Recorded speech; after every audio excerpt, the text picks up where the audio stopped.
We've got another great story to share with you today, an inspiring journey into local government leadership, because that's what we do here on the HaltingWinter podcast. We tell the stories behind the titles, the unique paths into public service, and the moments that shape how these leaders show up, even when the work gets heavy. Every day, local government quietly makes modern life possible, and behind every service is a person doing work that often goes unseen. This is the HaltingWinter podcast, and I'm Seth Winterhalter. Every week, I have the pleasure of sitting down with local government leaders from across the country that remind us where government really lives, locally, doing the work that truly matters. This is the work that builds belonging. Before we hear today's conversation, I want to take a moment to thank our sponsors. Tyler Technologies has been exclusively serving the public sector since 1998, partnering with cities and counties to make their work more manageable, more connected, and more effective. From smarter budgeting to artificial intelligence, Tyler equips local governments with software and solutions that help leaders serve with clarity, efficiency, and impact. You can explore a variety of free resources at tylertech.com/winter. That's tylertech.com/winter. And if today's conversation resonates with you, I want to invite you to check out the Municipal Leadership Development Circle. It's a global community of local government leaders who are committed to growing together, supporting one another, and leading well in the middle of municipal pressure.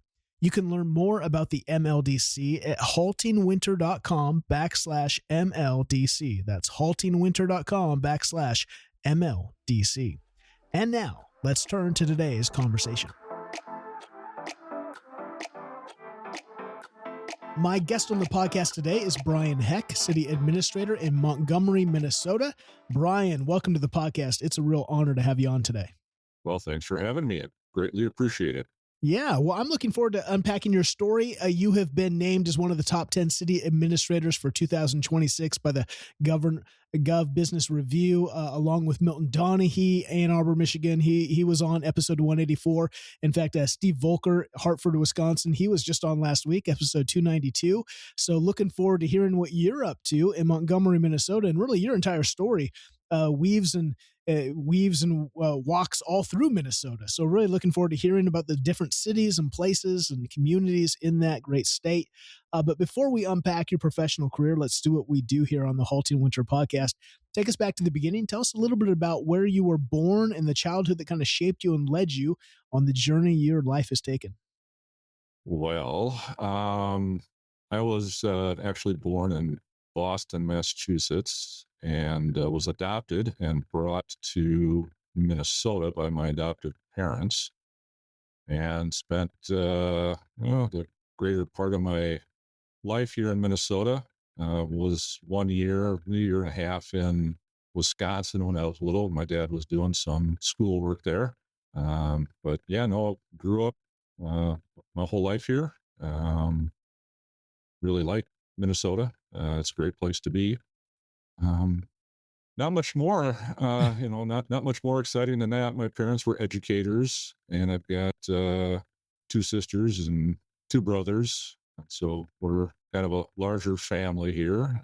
Grew up just outside of Minneapolis in a small little, well, it's not so small anymore. It was small when I grew up there. It was the city of Plymouth, just outside of Minneapolis. I think when parents built their house there, I think the population was about 2,300, and now it's over 70,000. So quite a large change in population over the last 50 years or so. So, yeah. Yeah, we just had, I just recorded actually earlier today an episode with Abby Abby Ogborn, that's her last name. She's in Missouri. And again, a small city outside of St. Louis that's just, a couple thousand people is now, over 5,000, I think 7,500, on its way to 10. And it's just amazing, the growth. And I can't imagine going from 2,000 to 70,000, just the infrastructure, the challenges, how crazy as these places grow. Talk about, you said your parents were educators. Did you have any awareness of local government as you're growing up, and any idea of what a city administrator even was? Growing up, no, I had no real clue. I mean, I knew what cities do. They take care of your roads and they provide the police service and the fire service. And when we got city water and sewer, when our house was first built, we had our own well and septic. Back in the mid 80s, they brought in water and sewer, paved the roads, all that kind of stuff. So I had park and rec. So I knew what cities provided, but as far as the structure, the internal structure of a city, now I didn't realize it had managers and things like that. I mean, figured it had department heads to run places, but no, that was something that was not on my schedule when I was growing up. I mean, I was an athlete. I spent all my time playing soccer and basketball and all that fun stuff. And uh, yeah, I didn't really pay much attention to it till I got into high school. Then it was more the state, federal level that I got interested in political things. Yeah, I mean that's usually the civics class in high school is more about state and federal realities than it is right local gov. And so, is you're in high school playing sports, thinking about life.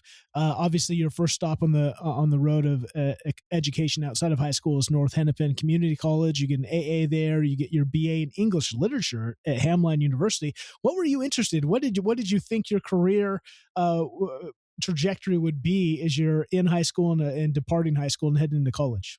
Well, I was one of those that bounced all over with different ideas. When I started at North Hennepin, it was actually in the law enforcement program, and spent the spent the first semester, maybe the first semester and a half in that program, and realized that probably wasn't the best route for me to go, and made the switch.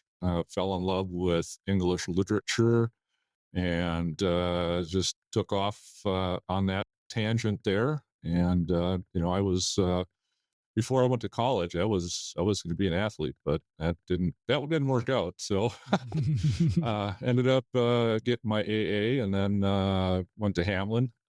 Continued that with BA and English literature, and studied mainly Shakespeare and the early 17th and 18th century English writers. Had an internship. My first foray into government is I had an internship in the governor's office in Minnesota in their communications department.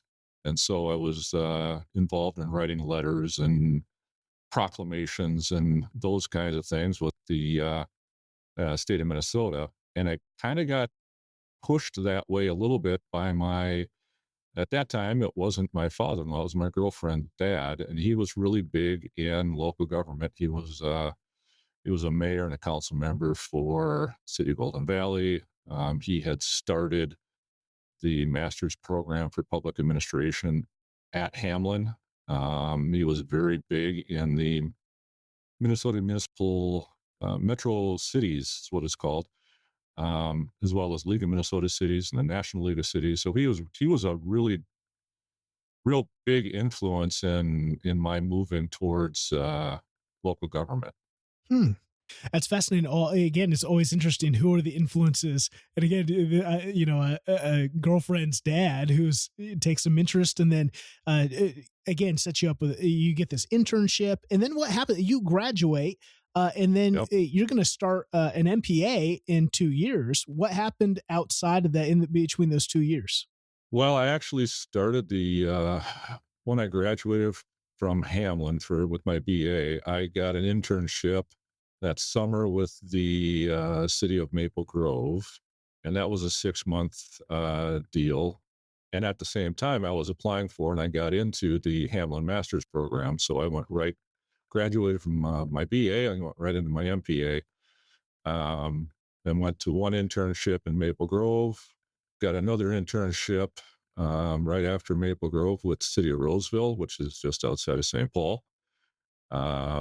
Spent about 9 months as an intern there, and then got my first paying gig, I guess you'd call it, with the City of St. Louis Park as an administrative analyst in their police department. So I worked with the chief and all the captains and sergeants and whatnot in the police department.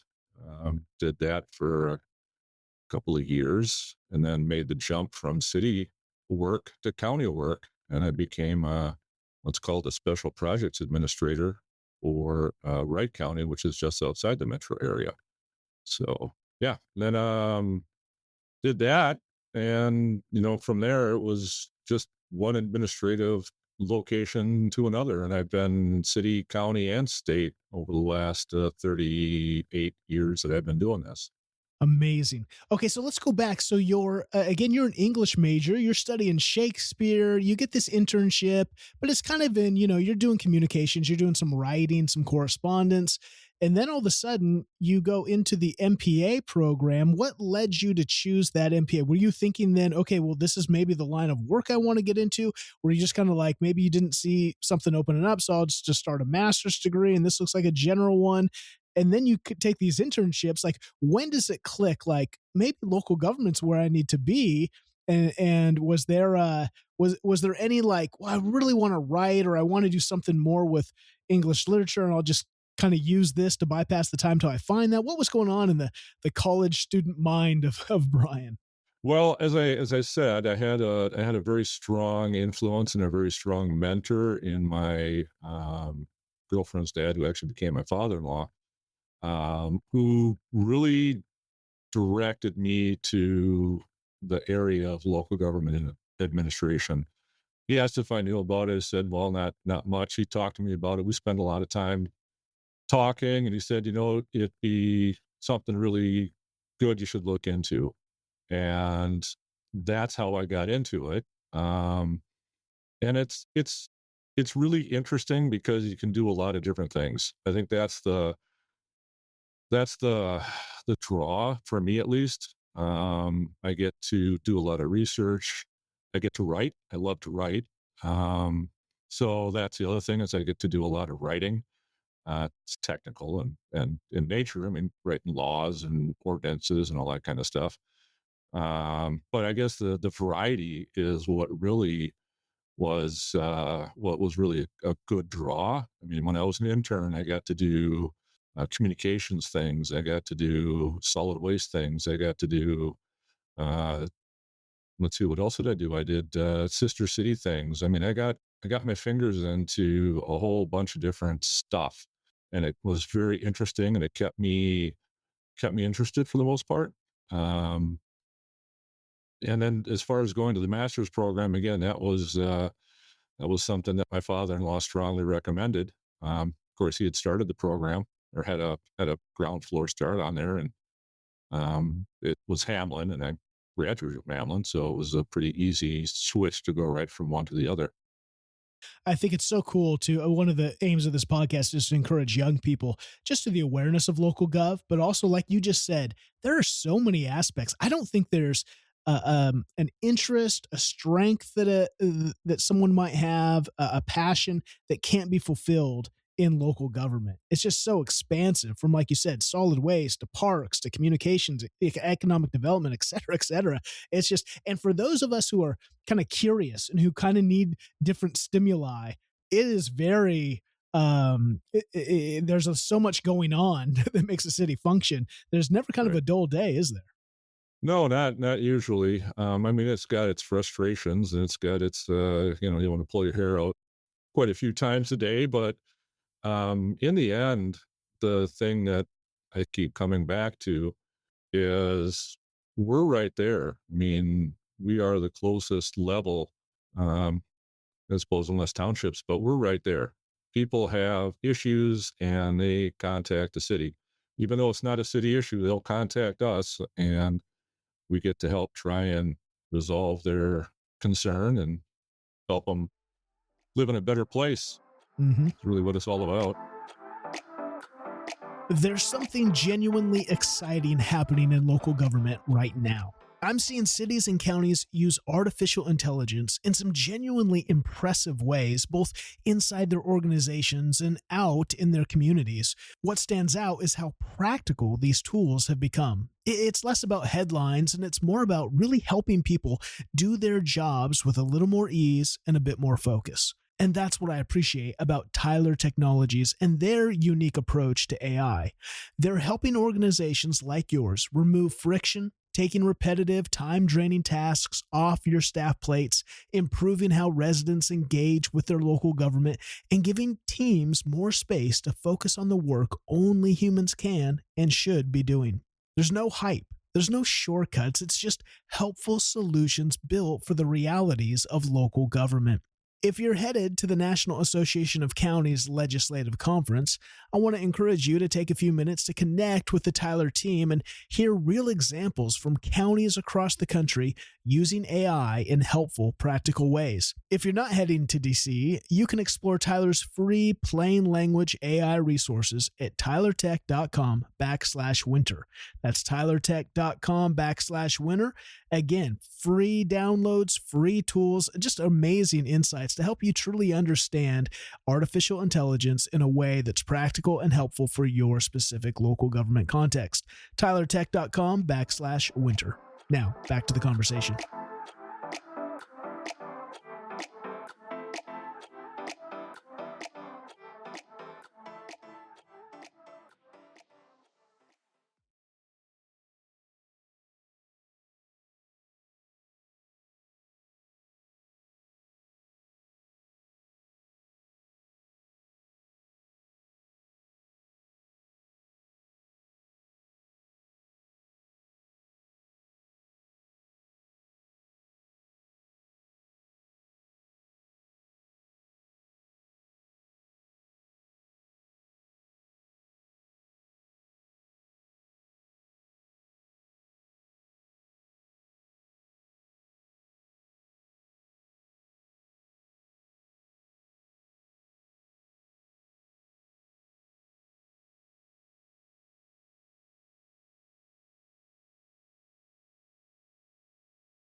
Yes, exactly. It's such a missional work. It's such a you see the handiwork of your work into the everyday lives of your residents, of people visiting the town, working in the town, etc. So very Yep. powerful work.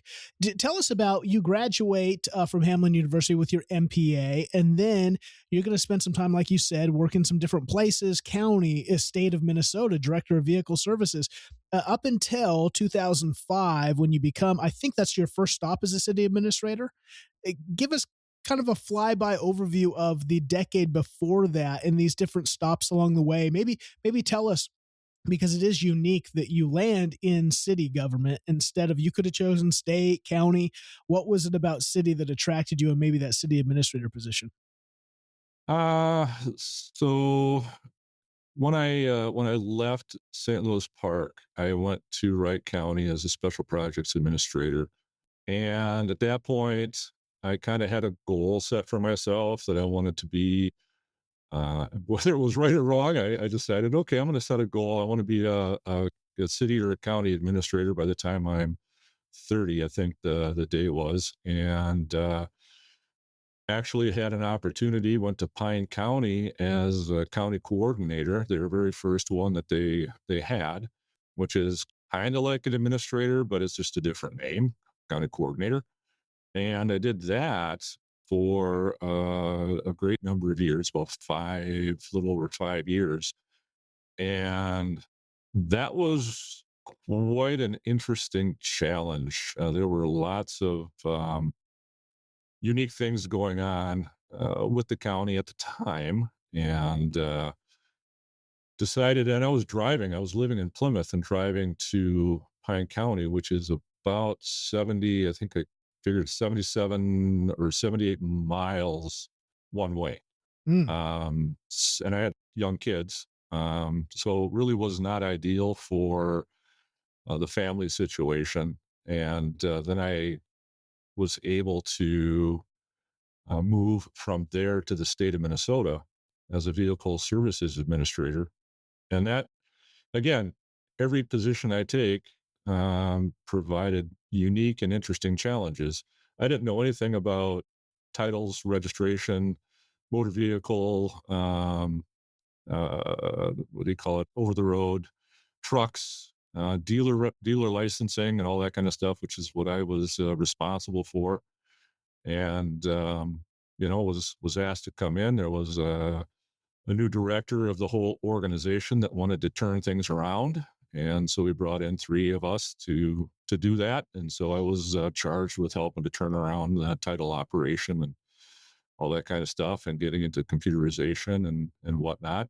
And again, it's one of those things where you learn a lot and become somewhat of an expert. And but you're removed at the state. You're removed from the direct contact with the people, which isn't bad. I mean, it's kind of nice to go to your office, do your thing, and go home. Uh, uh, but it became challenging there. I was actually fired. I've been fired twice. Was fired from the state, and was able to secure a job in Lauderdale as their administrator. And it's a small town, about 2,000 people. It's almost like a neighborhood of St. Paul. Most of their services are contracted, but it was a good place to land and get my feet back and start to build my career back up again. You've been in county work, you worked at the state, and now this is city administrator, and like you said, Lauderdale, which is kind of in that metro Minneapolis St. Paul area. What was it? Here's my having a number of people who have been county, state, and city. It seems like county is interesting because you're not just working with an elected board, you have elected positions too, like sheriff and etc. And so it's a Hmm. lot more. I had on someone who, recently, who said, it's one thing, every meeting's 10 times as long because there's so much, oh, okay, how do we, how do I kind of, make sure everything is good here with this elected person?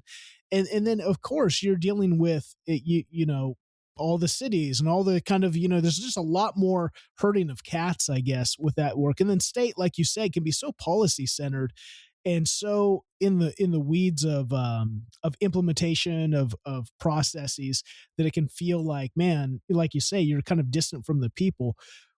Now at Lauderdale, here you are, the city administrator. What was it like then to serve in that position? And with, like, I'm sure 2,200 people, I don't know if you can go to the grocery store without people running into you, telling you, the pothole on their street.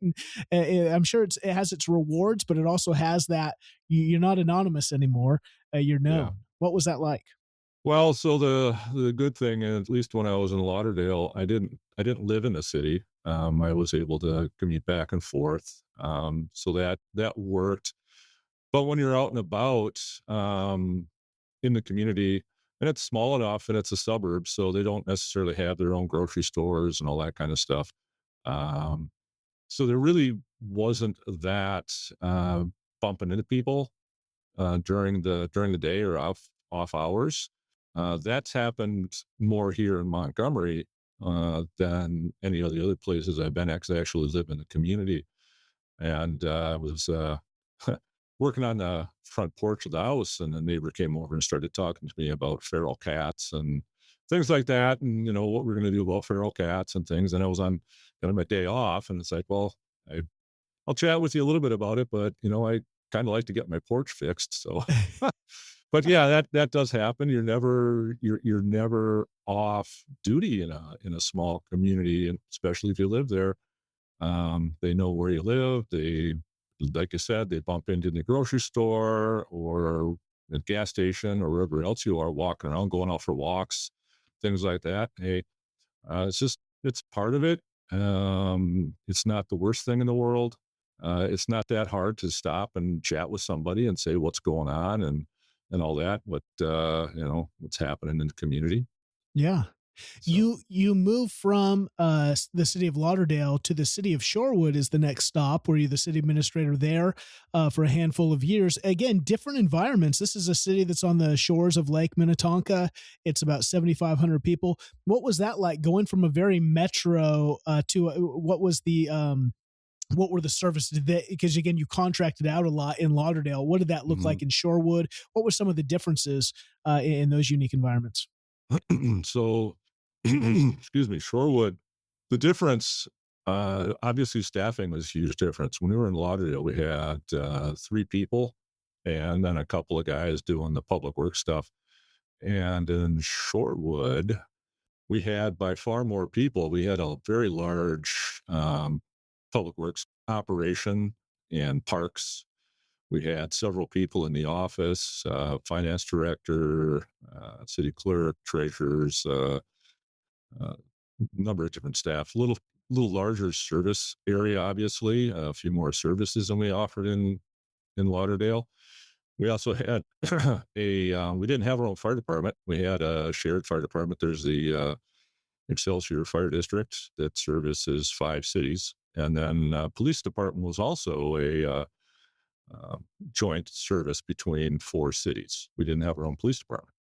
South Lake Minnetonka Police Department was the law enforcement provider. So, in addition to dealing with the city council and issues with the city alone, there were also 2 joint powers boards, one for fire and one for police, that we had to deal with as well. And if there were conflicts between the city and how much each city was contributing and the level of services and all that kind of stuff. So that added an interesting twist to, because you have to work with your neighboring cities. And if there was an issue at the police department or the fire department, and one city wanted something different, you still had to work together and try and work it out. So the whole problem solving, mediation, all that good stuff comes into play again at a different level than when I just have to call the city in Lauderdale for contracting with, say, city of Roseville for something. You call them and you say, hey, we have an issue here. We got to work out this contract. I don't have to worry about 2 other cities that might also have an influence or an interest in what's going on there. Um, Thankfully, when I was at the county, um, when I was at the county, you talked about the elected officials. The other thing that the county had that cities don't have as much of are unions. I think everybody but the elected officials when I was at the county were members of a union. I think we had 7 unions that we had to deal with. So it made the labor relations and human resources component a little more challenging. Um, and so then in Lauderdale, we didn't have unions. Then you go to Shorewood, and we had, I believe we had 1 union, which again, it wasn't bad. I had enough experience dealing with that labor relations component, but it was just a larger, a little bit more um, people stuff. And with the again, I'm just unfamiliar, but my assumption is with a big lake like that, you have tourists that are coming in. Was that a component in Shorewood or not? Not particularly, no. Mm. Most of Lake Minnetonka has residential houses around it. It's a lot of privately owned lakeshore. There's some areas that have public lakeshore. I think Wayzata is probably more inclined to have visitors and tourists, if you will, than the city of Shorewood would. Okay. And Excelsior potentially would have more visitors than we would have in Shorewood. I see. Interesting. You are there. You take the job in 2008. If we remember history, I always think it's unique to kind of look at the events of history. Obviously, that was the big housing economic crisis. Was there anything unique when you went there? Any challenges because of just what was happening nationally that you had to work through with that? Oh, and try and think back. During that time, yeah, there were issues with I remember having several meetings with the fire district. It's one of those situations where not necessarily that there were financial issues. It was more of contribution concerns for the different organizations because we have things called it's called a fire relief association, and the fire department gets state aid to help with the relief association, and then cities can contribute to the relief association. The rules are kind of, excuse me, if the relief association falls below a certain threshold of funding, then the cities have a mandatory contribution.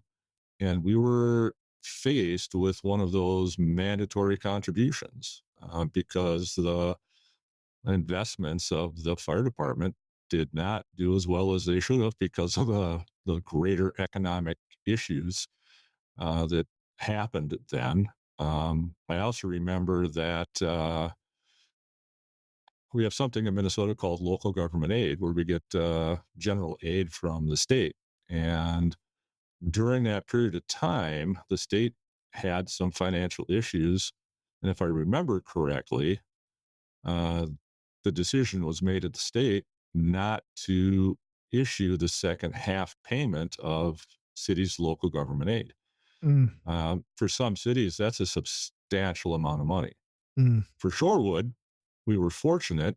We didn't get local government aid. So that didn't impact us, but some of our neighboring cities who we partner with did. And so, again, it's sometimes the greater, broader economic issues at the state and federal level can have a fairly significant impact on cities, especially small cities. I'd hate to think what Montgomery would do if the same thing happened here. That's about $500,000 of funding that we have budgeted, ready to pay for police, fire, et cetera, that we'd be scratching our heads going, oh, now what?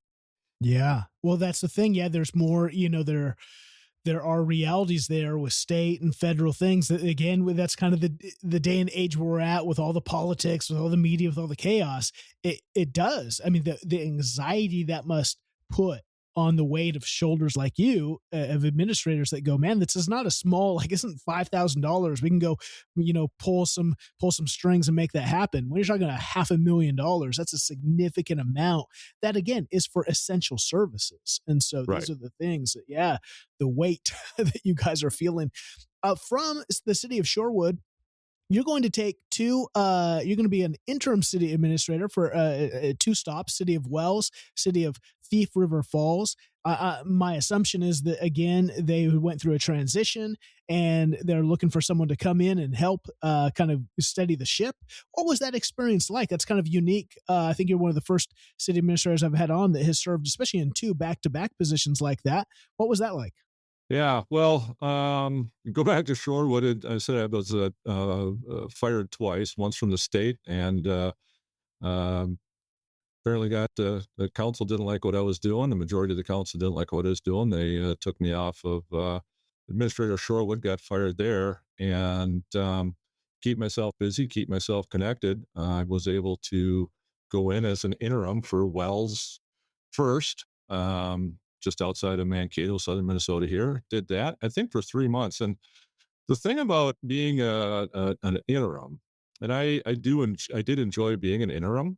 There's not as much pressure because you're basically going in and just keeping your hands on the steering wheel, so to speak, just making sure that the ship continues in the direction that the council wants it to go while they're in the process of finding their permanent administrator. So that was both of those were interesting and they were fun. Again, you get to learn all about a different city, what makes that city work, what makes it tick. Wells is about like Montgomery, I would say, in size and things. But Wells had an airport. They ran their own library. They had an on sale liquor, and they had a municipal on sale liquor, municipal off sale liquor. So they ran their own liquor store, which cities in Minnesota can do. So there was another learning thing. It's like, oh, okay, now I have to learn about this. And the other thing that Wells had, which was really unique, not many cities in Minnesota do this, they ran their own movie theater. Hmm. They had an old historic theater, and the city acquired it in some way, shape, or form. Well, before I was there as an interim, but they have a nonprofit group that runs it, and so working with the theater was kind of fun, getting that some capital things going for them. And then when you again you think about unique things, going to the city of Thief River Falls, which is up near the Canadian border, um, they run their own electric plant. So they have their own electricity and they have an airport, and they're kind of a standalone little regional community up in northern Minnesota. They do get tourism from Canada.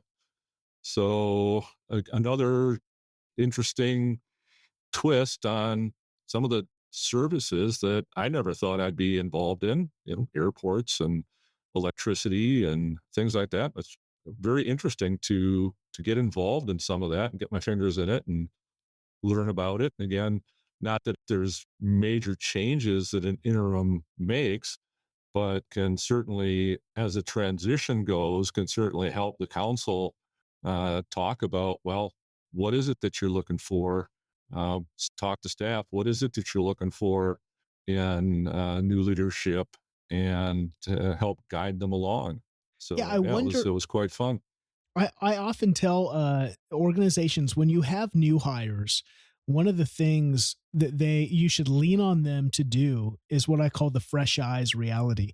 You should encourage them to call out things that they see, because once you've been in an organization for 6 months or more, you just get comfortable. It's like your house, right? I've got, I'm sure, cobwebs and weird things that a guest comes in and goes, that's kind of weird.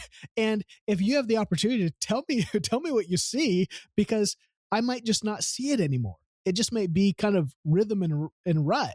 And so a cool opportunity, like you say, as a you've been a city administrator, you come in and go, oh, I wonder what's going on here. Why are you doing this? And to see opportunities for them. Yeah, there's no real pressure for you because it's not, you're lying, you're not the city administrator coming in and you got to weigh like, oh, what risk do I want to take? You're able to just kind of say, hey, this is what I see. This is what's going on. Have you thought about this?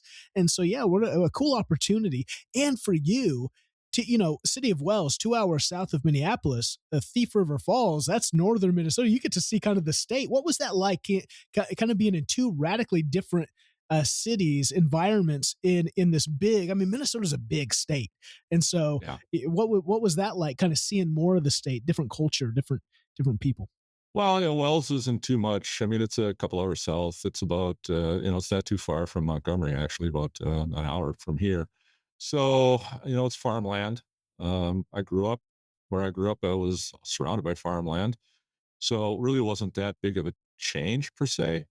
The small town was a little was different because different than Lauderdale because Lauderdale was small town, but it's metro.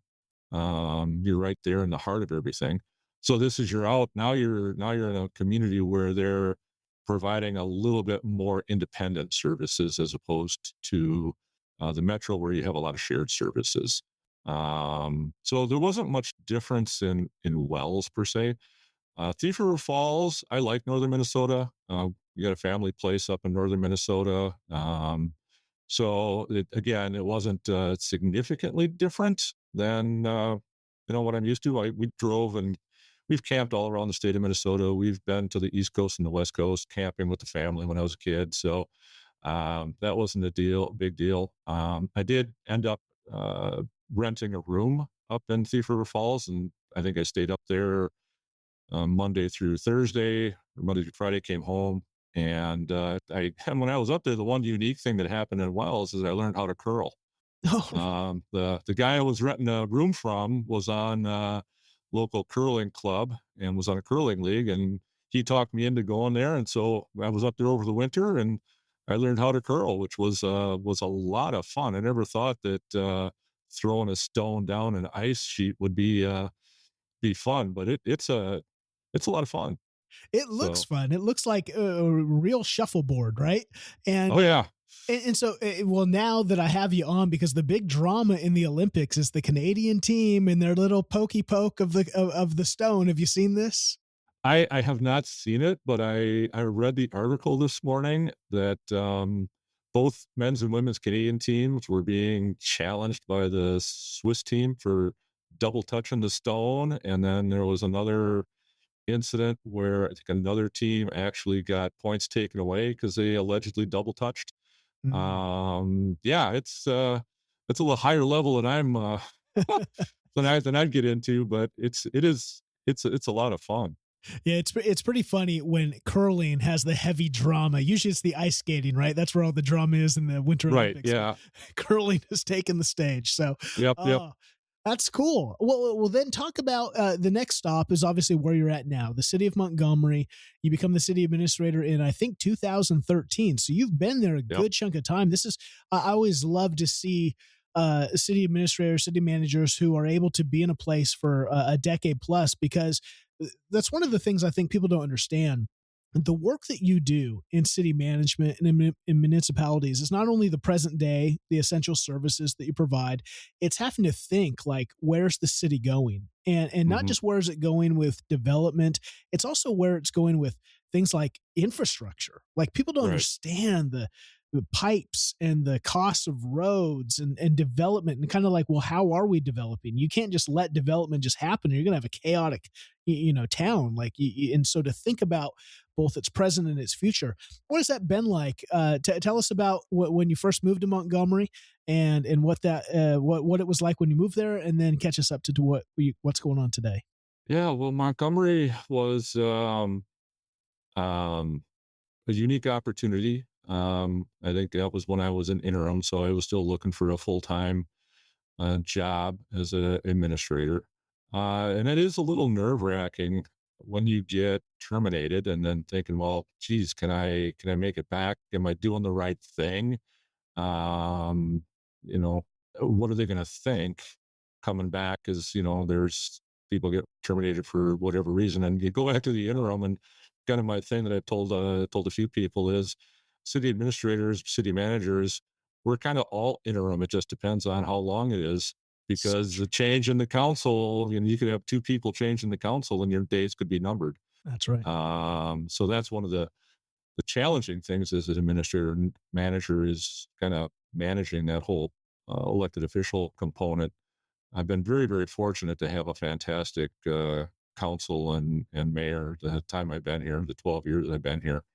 But going back to Montgomery, there were several challenges in Montgomery when I first came down here. Um, infrastructure, you talk about the infrastructure that had been, well, I'm not going to say necessarily neglected, but it had not been given the care that it had needed. And so several of the roads and the water and sewer and things had been not maintained as it should have been. So lots of effort went into putting together street capital plans. It was the same thing with buildings. Police department was in a very old pole shed type building.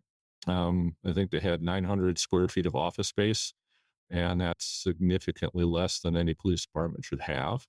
There were issues with their evidence storage and some things like that. Public Works, same kind of situation. What they did have was a brand new water and wastewater plant. I shouldn't say brand new. It was they're 20 years old now, but they were relatively new. So that infrastructure was in relatively good shape. So one of the first things is to sit down and start to plan out. All right, how can we begin to put long range plans together for the parks, for the streets, and for the other infrastructure needs? And at the same time, how do we make sure that those can be funded over time as well? And so you've got a lot of financial planning that goes into that whole mix as well. One of the first things that we did, or I recommended the council they needed to do, was increase their water and sewer rates because they hadn't been increased for several years and they weren't generating enough dollars to cover the bond payments and the operations of the water and sewer plant. And bondholders don't necessarily like that you're not generating enough money to pay the bonds. And so the general fund taxes were subsidizing those operations. And so you have a situation where property taxes are based on home value, and some people and that their home value is higher, they're actually paying extra to help support the water and sewer as opposed to just having the water and sewer rates support themselves. And so that was a huge undertaking that the city council and their advisory boards took on, and we're finally at a point where our water and sewer rates are supporting for the most part those operations. We don't have to pull money out of the general fund to help support them. So there was a lot of development in the city in the 2000s, early 2000s, and right when they had all those subdivisions put in, of course, and you mentioned the 2008 um, building went just dried up and stopped. There was no more development. The city helped finance the infrastructure on all those developments, and those developments started to go bankrupt, and the property started going tax forfeit. And so the city was on the hook for a lot of those infrastructure improvements. And so that was another thing that we had to jump in and deal with. Thankfully, the housing market turned around, value started coming back up, people started building houses. So it kind of cyclically sort of helped turn itself around. But yeah, there were some big challenges. We have a main street, which actually is on the National Historic Register, which is really kind of unique. Some residents got together, and the Historical Society did a great job, working with the Minnesota State Historic Preservation Office, got a bunch of documents together, and got that certified, I think, in 2022. The downtown is now on the National Historic Register. One of the concerns there had been you got a small town, you got used to be a thriving downtown, lots of hardware stores, clothing stores, all that kind of stuff. Because all the farmers would come, in the 50s and 40s and whatnot. They'd come here and do all their business. Obviously, as we progress, you're easier to get to, the big box stores and things like that to get your stuff. So we had empty storefronts, and so the challenge was how do we get storefronts and those vacancies filled? And I think when I started, it's probably 60% of the storefronts were were vacant, and now I think there's like 2. Mm. So we were able to, it's not. I'm not going to say that it was me or the council, but the council was able to sort of change things around to a degree that people decided to start investing in the community and opening businesses and things like that. So yeah, a lot of great things, and I have to give a lot of credit to the council because they're the ones that sort of set the strategic direction, and I just give them the information and help them get there. Well, I think that's one of the important things that most people do not realize that their local government is doing. Local government isn't, typically running these businesses, but they have to set the environment and the culture for these things to thrive. I mean, I'm in Olympia, Washington, and Olympia is one of those cities that kind of, if the capital wasn't here, it's the capital of Washington State. If the capital Yep. wasn't here, man, this city would be hurting because it drives so much. But it's one of the issues. Its heyday was in the late 70s, early 80s. And then the country went through a total change during the 90s. The internet happens, people start shopping online, they want, the Costco's and whatnot, and the downtown environment, just those businesses couldn't support. And then we went through, in the early 2000s, it was a ghost town downtown that, like you said, they couldn't fill. And a lot of the people who own businesses didn't even live here. And so these places were just tax write-offs as they sat empty, and the city council really wasn't doing anything about it. And so it takes vision. It takes, again, a leadership of the city, both electeds and the staff, to figure out, how do we do this? How do we have the incentives? How do we work with businesses who want to come in? And what does that look like? And it's just one of the things I don't think a lot of people give credit that to local government is a key indicator, is a key player in making a city thrive and doing a lot of the behind the scenes work. Yeah. We can, there's many things that cities can do to help businesses and help residents and things. And you just have to do your due diligence and put those policies together. And then we try very hard in the office to work with residents and work with building owners and business owners, entrepreneurs, to try and help them as much as we can. Obviously, one of the things that we're known for, whether me or any other administrator or planning and zoning person, is we tend to say no. And it seems like we say no a lot, but it's not necessarily no, you can't do that, and we turn our back on you. It's, well, we can't do it that way. Maybe we can think about doing it a different way, because we have state laws. We're creatures of the state. We can't, the state tells us what we can do and can't do. So that's the first thing. We have to take a look at state laws and what the state laws allow us to do. And then we take a look at our local ordinances and say, okay, what do our local ordinances allow us to do? And is what you're asking, does it make enough sense that we could go to the city council or the planning commission and say, hey, we need to change this, or we should change this because it'll benefit not just this person, but all the other people down the road. We have to vet that. We have to look at it. But it's more about, okay, we know you want to do this. You might not be able to do it that exact way, but you might be able to do it this way. So let's work together and see if we can make that happen. Some people are open to that, and some people just hear the first, you can't do it that way, which is a challenge. But we do the best we can to try and smooth the road, clear the hurdles, and allow for businesses to thrive as much as they can, because a thriving local business group is going to be better for your economy than trying to bring in a big box store somewhere. Absolutely. Working with their entrepreneurs and all that kind of stuff. So you're in Olympia, right? Yeah. Isn't that where Joint Base McAndrews is? McCord. Yeah. McCord. Yeah.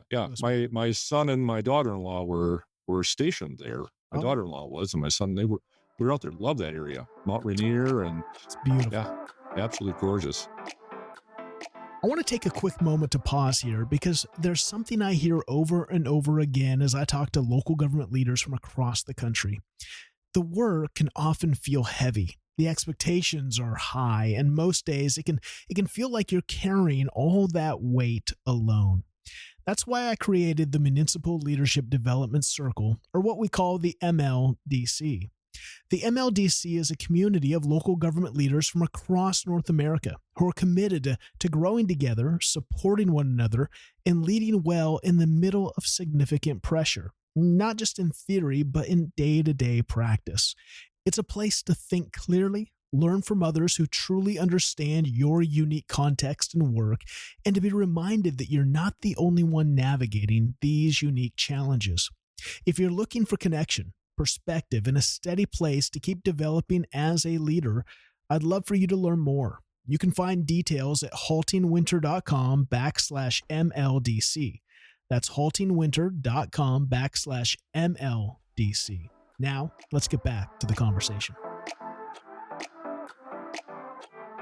It is gorgeous. And one of those things, like you just said, I think the difference between a city that's stagnating and a city that's flourishing is, the kind of the default motto of local government, of really all government is we've always done it this way, right? And Right. like you said, yes, there are ordinances, there are policies, and yes, you might have to say no, but it's the work that you said that you do to go, well, yes, it's a no, but maybe there's a possibility. How does this help flourishing? How does this? Because that's one of the things. Just because you have an ordinance or a policy doesn't mean it might have worked in 2012, doesn't mean it's relevant in 2026. And so it's one of those things. How are we continuing to adapt and look at the way we've done it and maybe change and maybe look at new things? But it's always about, is this helping us move forward and to continue its thriving and flourishing? And that's the difference, I think, between a leader who's just leading in the present and a leader who's leading in the present and pushing into the future, is someone who's not just saying no to make it easy, but saying no, but let's see what we can do. Yeah. Let's see what the opportunity is. So it's super encouraging. What Yeah. what was it like to go through? Obviously, you've been there since 2013. You went through the pandemic. That was a big change. How did that change? How did you feel that in Montgomery with just the systems, the processes, the way things run, and now how has it changed into how you run things? Well, we had to, yeah, that's a really good question. We hadn't done any real online stuff prior to the pandemic. Um, and this really, really kind of pushed us. I think we had gotten the council Chromebooks the year before.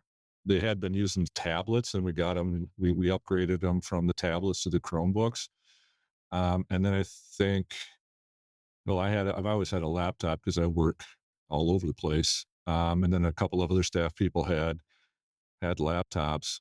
But when we hit the pandemic, it was super challenging, to say the least. We were able to make the shift, and we had, later after I found out, we have a subscription the whole city does for our IT through Microsoft 365, which comes with Teams. But prior to that, or while that was there, we jumped on and got a Zoom subscription and started posting our meetings on Zoom, which I'm not a super fan of having virtual meetings. They work when you have to have them, but it took a while for people to realize that, okay, if I have something to say, I got to click the little button so my little hand comes up. And then, okay, so this person has their hand up. Let's talk to them first, and then you go to the next person. So it took a couple, 3 meetings to figure out all the logistics. But once we got it figured out, I think it went pretty good. And we do carry some of that on today. We don't have a lot of virtual meetings anymore. But what we're able to do is, if a council member or a board member isn't able to make a meeting, but they can come virtually, then we have it set up so that we can have them participate. Again, it's not ideal because our council chambers really wasn't updated to have the right kind of microphone and some of the technology. We have individual microphones and things, but doing an online meeting or having someone join an online meeting at a council chambers, it's just not really super conducive We're looking at getting some additional technology that will allow us to do a little better. And then we've also now, during the pandemic, every staff person has a laptop now. So if they are out, and this is only during the pandemic, then they could take their machine home, and they could check in and do work from home. So we actually updated our phone system so that we can take. We have an IP phone system now, so that we can take calls anywhere. Again, I don't encourage staff to do that. When you're sick, I prefer you to be home recovering than working. But it was it was really challenging, but I think the whole process allowed us to rethink some of the ways we do things and to create a little better environment for communicating. You brought up a great point. It reminds me of just when I had Abby on, and she mentioned I talk about work life balance. That's kind of the thing I keynote across the country. My big keynote is balance is BS. How do you thrive in the tension of municipal life and leadership? And like you said, you had to adapt with the pandemic. You had to adapt, right? You had to virtual meetings and all these kind of things, laptops. And again, there's a Mhm. beauty in, okay, yeah, how are we using some of these tools? There also can be a real handicap in that, well, now maybe it's expected that I'm on everything, and like you said, I'm sick but I still need to clock in because I have the tool that allows me to. How have you tried, especially as the leader of the organization, how have you had to do that for yourself? How do you do that for your team to make sure, again, in such a work that is two things? A, it's busy. You guys have a lot of hats and a lot of work. I don't know anyone working in local government is just twiddling their thumbs. There's always something, and something to touch and something to move forward.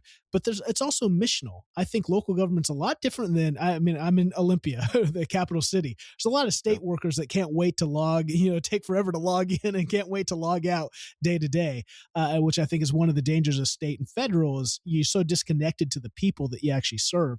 Whereas local government, these are the neighbors, these are the people you see, these are the essential services that they rely on to live everyday life. And so it's a much more missional. It's much more, I think, even though they're not throwing a lot of parades for local government employees, Hmm. you see the work that you do and its need and its impact. How have you tried to help yourself and your team work through those realities of work life balance and trying to make sure that you don't, just because you have the tool, that you're not becoming a slave to it and trying to be always on and doing too much work? Yeah, that is a really really good question. I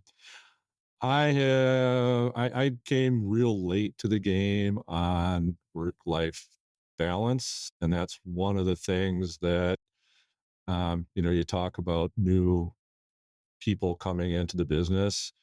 I'm borderline baby boomer, so I've got that work ethic, which is I'm always on, and I am a 24/7 administrator. I've had the mayor text me at midnight, and I don't ignore it. I pick it up, and we'll be having a text exchange. I get emails on the weekend, and I will respond to emails on the weekend. So I am a really really bad example of a work life balance. And I think for the most part, probably early on in my life was one of the driving factors for ruining my married life. I didn't spend enough time with my kids. Like I said, it was late in the game before I realized that I got to take some time for me. I got to take some time for my kids. I've got to take some time for other things.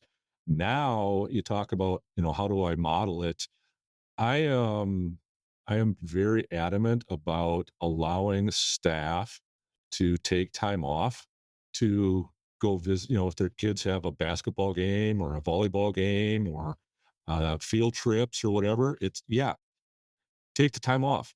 Go be with your family, be with your kids. That's by far more important because I learned the hard way that not being there for your kids when they're growing up is not really a good thing. So I'm very much I'm very adamant about take time for your kids, take time for your family. Um, if the phone rings and you're at home and it's a weekend, you are under no obligation to call it. And I work very hard not to contact staff when they're off or on vacation, or if they're at home for sick. I will wait until they get back for the most part. I really think that's super important. I try to plan all my little time off during periods when I don't have evening meetings or council meetings and stuff. So it's usually the last week of the month that if I'm taking time off, that's kind of what I'll look at.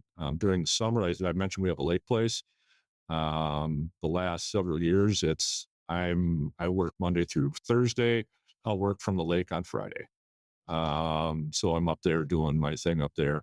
But I don't know, and I think you're right. I don't think there's a such thing as you're not looking for work-life balance, because I don't think there ever is a balance. But you can't you can't give your life to your job. You can't give your life to your career. There's too many other valuable things out there that get lost if you do that. And like I said, I'm a perfect example of what can happen when you focus on your career only. Yeah. It can be really devastating. Yeah. And that's the thing. I think, we just get, especially in a work that is, it's never a dull moment. And right. It's very attractive to find purpose in it and to find identity in it and to see the impact of it. And you kind of tell yourself, well, it's just like in local government. Like, I just spoke to the Illinois City Management Association, and I was just like, how many of you are in budget season? And a bunch of people raised their hand. I go, you think, well, it's budget season, so it's all hands on deck. It's late nights. It's write this work, and oh well, I'll get to that when we're out of this season. But then budget season ends, and you keep working in those habits, and you keep, and you don't give yourself permission to reset, because there's always something. Someone always needs you. And it's like, yeah, you've got to, I think leaders in city management specifically have to learn to say no, which is hard because the work is servant, right? You feel like it's servant leadership, but that's the issue, is you'll sacrifice your life on that altar pretty easily if you Yeah. don't learn the boundaries and how to say no. Oh, it's so good. I really thank you for sharing the insights there. And tell us about you. You've served as the president. You're on the board of directors for the Minnesota Small Cities Association. I love highlighting these different associations because I think they're so important, not only because of shared, like I say, you're the only city administrator in Montgomery. It's not like you're going to go to a chamber of commerce meeting and hang out with other city administrators. And so these organizations help you not only build a network of relationships. It's nice, right, to be able to vent with another leader who gets, you guys working in it's unlike any other CEO.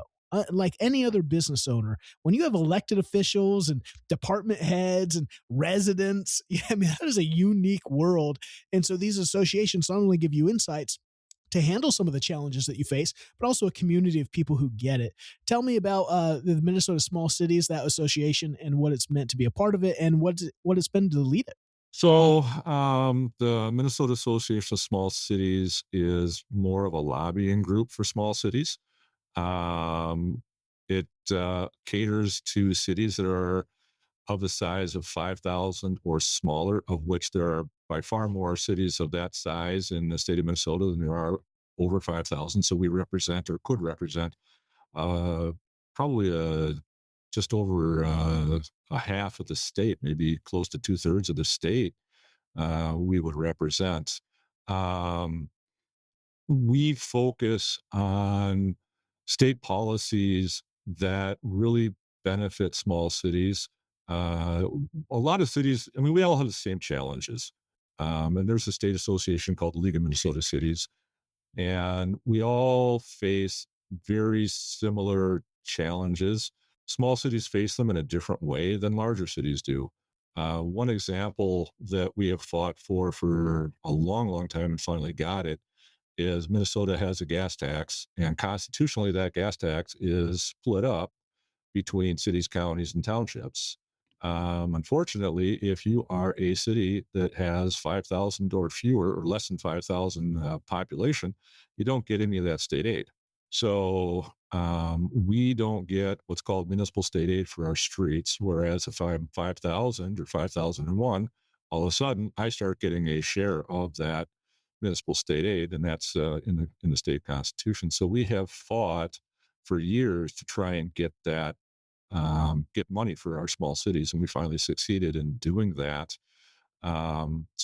It's really more of an association that works with the legislature to say the laws you're passing or are proposing to pass have this kind of impact on small cities, and this is the financial impact. This is the um, cultural impact. This is the what could happen if you do this, and we strongly recommend that you don't do that.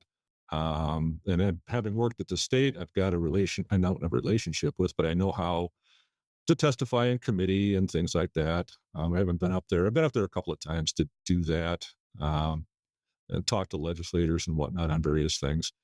But that's really more the getting together with that group and talking about how does the state laws impact us? What are their policies that they're proposing? How do they impact us? Or if they come down and say everybody has to allow multifamily housing on a single family lot, well, that could impact our community because maybe our community doesn't want that.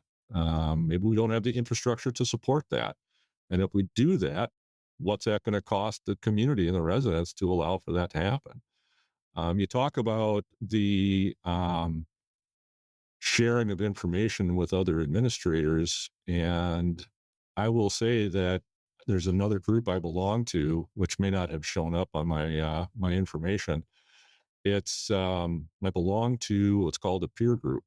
And for the last, when did we start? 2010, I think. Since 2010, I've been a part of this group, and it is a small group of administrators. I think there's 10 of us, and we're small cities and large cities. And we get together on a monthly basis and do exactly kind of what you had referenced before. We have a facilitator, and we've had the same facilitator for that same period of time, who's a former city manager.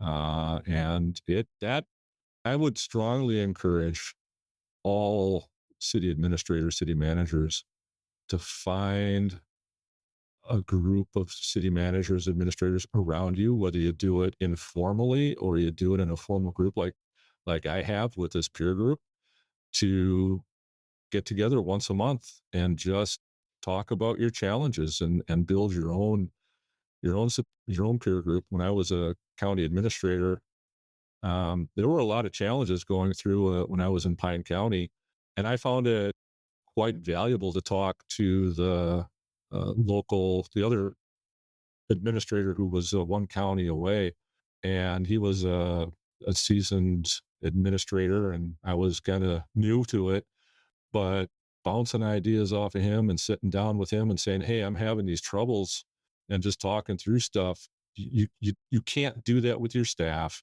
You can't do that with necessarily your council, your mayor. You could do it with your partner, but they may not really understand or grasp because it is such a unique situation. It's a unique position. It's challenging. It's frustrating. It's rewarding. It's all sorts of things wrapped together. But having other folks that are in the business that you can actually sit down and say, God, I got this really bad problem and I'm going through this, and, lay it out. I guarantee that there's going to be somebody in the room that says, yeah, I've done that. I've been through that. I mean, going back to the county, I think in 1 year we had an ambulance attendant killed in a car accident while performing their duties as an ambulance, an EMT. Had a county commissioner pass away while in office during a lawsuit for open meeting law violation. The county wanted to split. It had half the bunch of people that wanted to split the county in half. So I mean, there's all sorts of weird stuff you get pulled into, and it's like, okay, so when we had an employee pass away in Montgomery here, it was like, okay, I know exactly what to do because I've been through it before. It's not something you really want to ever have to go through or have to experience. But it's good to have people to be able to talk to and say, how do we deal with this? Or I'm having a real tough time with my council and my mayor. Well, strategies, ideas, thoughts. Sometimes you just need to get it out there so it's out there. And you don't need to have someone try and solve the problem for you. You just need someone to listen and empathize with what you're going through and to say, Absolutely. yeah, I've been there. Absolutely. So important. I love that you've been a part of that group for, over a decade. I talk about the relationships that are formed and, really feels like you can be vulnerable and safe in that environment to share those things. That's super important. And I love what you said about the Minnesota small cities, that group. A lot of times people, I was a pastor for a number of years. And so you can look at the news and everything's about mega churches and all this, drama. And it's like, that's like such a small amount. The average church in America is like 60 people. It's a little, humbug little thing on the corner. And it's the same thing. Like these small cities are the breath of America. They are the above average, the normal reality. And so when you look at, Minneapolis or Chicago or Detroit or New York or LA, those are abnormal. And yet we think, oh, that's how. And again, I totally feel that states make a lot of policy thinking about large cities and not about the Mhm. impact of small. And they are, I mean, I've been talking to a lot of people in Texas lately who are just like, it is chaos there right now because these small cities are so impacted by policy decisions. They're like, who is making these decisions? What are they thinking about when it comes to normal sized cities? Right. And to have an organization that can fight for you, that can be a voice, right? When it can feel like you're just a small little voice in the middle of nowhere, they, you have to band together to be able to, right, say, hey, wait a minute, wait about think about us, which are by far over the 50% majority of the places that Yep. you're going to impact. So super important for these organizations. I love that you've been able to serve and lead in that. Man, really good stuff, Brian. Yeah. Anything else? I want to be mindful of your time. Anything else that maybe you'd say to encourage young people who are looking at local government to be inspired by the work and the opportunity there? Well, it's if you want to get into local government, I I do. I told my kids not to because I knew what I was going through, and I didn't want them to go through the same thing. Um, but it does take a certain mindset to be able to do this. You have to be able to take criticism without having it really hit you too well. And I'm not going to use the Teflon. It's going to affect you, but you can't let it hit you personally. And I just kind of joke about saying no, but yeah, everyone thinks that that's all I do is say no. I don't do anything but say no. And, I get a lot of kickback, a lot of criticism for what's going on. And it's like, yeah, I can understand where you're coming from, but this is why we're doing it. And I try not to take it personally. It does rub you, but if you like problem solving, if you like working with people, if you enjoy some of the technical aspects of the inner workings of government, it can be really enjoyable. I mean, I never thought I'd learn how to run or learn how a wastewater treatment plant operates. I had a water line up at my lake place break. Well, gee, I know how they fix the water main. So guess what? I was able to fix my water line. Dig it up and band it, and off we go. And I probably wouldn't have known that if I hadn't been doing what I'm doing. And you get involved in a lot of different things. So if you like variety, if you enjoy working with people, if you like problem solving, because that's a lot of what we do, problem solving and planning. Yeah, I would. It could be a very valuable career.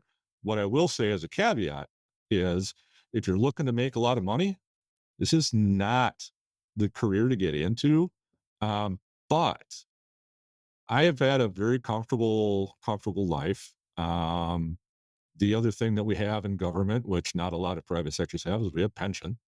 So, you know, like you're not gonna become super wealthy doing this, but you can certainly enrich yourself personally and enrich the lives of others, which I think has a lot of value. And it is. I think you talked about passion. I think you talked a little bit about mission, and yeah, you've got to have some passion for making people's lives better, because that's in the end what we do. You build new playgrounds, you build new streets, you get the police officers out playing basketball with the kids. It's all about making your community a better place for you to live, for your family to live, for other families and their families and your grandkids and others all to thrive and prosper. And you can be a part of that. And that's for 38 years. That's what I've been doing, and it's been up, down, and just a wide variety of fun. Well, it's an impactful life. To say the least of it. I mean, you have had incredible impact, and I think that is the thing why I think I love local government is, and why the podcast exists is to shine the spotlight and to say, yes, you. I'm sure it can feel oftentimes like, like when you're a parent, I have young kids and my kids just want, candy and ice cream all the time. And you have to be the responsible parent to go, no, you need actually some healthy food so you can grow and become healthy and not have type 2 diabetes by the time you're 16. And that can be hard because your residents only see their thing, right? They don't know of all the other things you're juggling, of all the other things you have to weigh in order to keep that city flourishing and make sure that it thrives tomorrow, not just today for that Right. one person. And Yep. and yeah, so it can feel like you're saying no, but what you are saying to, if you say no, it's because you're saying yes to the totality of where you're at and where you're going. And I think shining the spotlight on that and telling the stories about what that impact looks like and what you guys are up to, that's why the podcast exists. And so I just thank you for the incredible investment. Thank you for what you're doing, not only in Montgomery, but in Minnesota. And I think it's such cool work, and it's such great to hear your story and the insights you've shared today. Really powerful, both professionally but also personally. Really, thank you for sharing your Yeah. story and what the lessons you've learned in light of that. And hopefully, we can encourage some others who are coming into the work, but also those who are in the work to remember Yep. to be careful, be mindful about you, because you don't have an endless tank. We only have so much, and work-life balance is BS. You have to be intentional, and you should be intentional about your personal health because you'll be a better leader. You'll be able to last. You'll be able to, like you say, it's not just Teflon. It does impact you, right? It does. I mean, Mhm. because you know all that you're doing and the care that you're giving, and it does. It does. You're going to feel it personally. The reality is, how do you not take it personally? How do you not dwell on that and have that shape your identity when you know what you're doing and the impact you're having? So, man, Yep. incredible story, Brian. Really appreciate you sharing with us today. Yeah. Well, just one last thing. You talk about take care of yourself to be a leader, and I've used this with one of my department heads. It's the analogy that it's the same thing they tell you on the airplane when you're there. Put the air oxygen mask on yourself first, and then put it on your kid. And it's the same thing with trying to lead a department, whether it's a one department or the city. If you're having mental issues or you're having frustrations and stuff, if you're not in the right headspace, you're not going to be able to put your staff in the right headspace. So put the oxygen mask on yourself first, take care of yourself first, get yourself straight. Then you can start working with your staff to do the same thing. And I guess it's kind of the same thing with the city. You gotta take care of you gotta take care of yourself before you can do anything else to take care of anybody else. So yeah, and just curious, I didn't even know that I was a top 10 person until I got your email saying, "Hey, guess what? You're a top 10 person. Come talk to me." It's listed. I'm sure it's, if you go on their website, they've listed the you three, you, Milton, and Steve. So I'm sure that list, because it's 2026, comes out later, and then they'll, I'm sure, reach out and do the Now it's kind of funny. I'm like, "Oh, okay. Well, I guess I better Google myself more often." And See what people are saying about me. Oh, it's so funny. It's amazing. Well, I look forward to catching up with you again, maybe later in the year. I was talking with the Minnesota League of Cities to come out and do some keynoting for their annual conference. And I think they're going with some AI stuff this year, but I hope to get out there soon enough and connect with you guys face to face. It'd be a cool opportunity, especially you got Zach Walker, who was the city manager in Independence, Missouri, is now out. I'm trying to remember what, Bloomingdale, maybe? He's Bloomington. Is it Bloomington, Minnesota? Okay, yeah, I love Zach. Yep. He's one of my favorite people in the world, and so they're blessed to have him. But yeah, I've not met him. You haven't met him yet? I have not met him yet. Yeah, he's great. Well, Brian, thank you for sharing your insights, your journey. What an incredible journey and a real inspiration. And man, Montgomery is blessed to have you at the helm, and I look forward to seeing what you're up to as the year progresses. Yeah, well, I will tell you this. I am planning to retire coming up here this year as well. So we'll see. We'll see if they find somebody, but my plan is to retire and hopefully this summer, and then maybe I'll be doing some more interim stuff. But that's my plan. It's like I said, it'll be 38 years that I've been doing this. So. Well, good for you. Well, retirement well deserved. That lake house probably needs some more time for you to relax. But yeah, I think that's the cool thing is, obviously your insights though are, just great insights to continue to share. And I'm sure, you'll, I think, man, what a cool legacy you've left there. And yeah, hope that, well, we'll see. We'll see what happens. We'll see if they can pry you out of the chair. Well, I think my partner will have something to say about that. So. That's right. Well, Brian, thank you for taking the time today. Yep. Thank you very much. Have a great afternoon. The stories we share here on the HaltingWinter podcast remind us where government really lives, locally, right here in our cities, our counties, the communities that shape our everyday life. If today's conversation resonated with you, please subscribe and share the episode to help these stories reach others. I'm Seth Winterhalter. You can find me at HaltingWinter.com. Until next time, thanks for listening.